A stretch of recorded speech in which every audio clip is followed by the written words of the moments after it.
Welcome to Reflecting God Today. Wherever you are, whatever you are doing, let us come before the Lord and ponder the goodness of His love for our lives and see what He has in store for us today.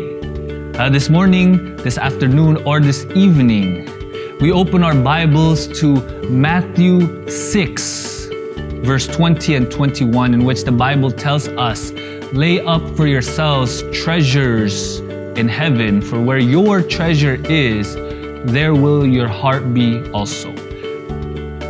Where there's treasure, there will their heart be also.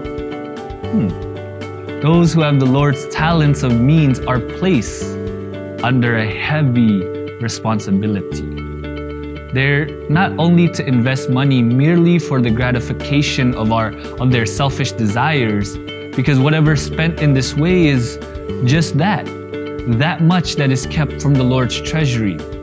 But through the sovereign goodness of God, the Holy Spirit works through the human agent and causes him to make smaller or larger investments in the cause of God to make them redound the glory of God.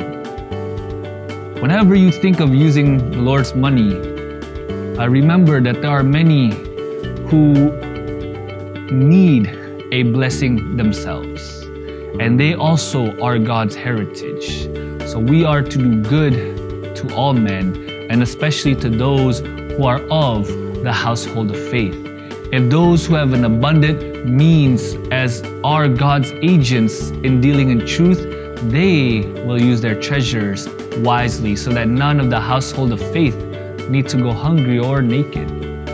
The reason there is so much accumulated misery in our world is because those who have been entrusted with God's blessings expend it to gratify their unsanctified desires in purchasing needless things, needless materials to satisfy themselves, and in procuring fancy articles just to look good. But at the same time, those who have been purchased by the blood of Christ are starving for food, starving for shelter, and their cry enters into the ears of the God of Sabbath. In every place where the truth is to go, those who are co-laborers with God have a work to do. Souls for whom Christ died are perishing in their sins, and we are continually bound because of want of means wherewith to advance the cause of God. Would you not rather have the gems in the crown which Jesus shall place upon your head than expend your money for gems that pleases and the people of this fancy world? Every pound is needed, every rupiah can be put to use and invested in such a way as to bring you imperishable treasure. So I know most of us have been blessed. Allow your blessings to be a blessing to others. And this is how we reflect God today.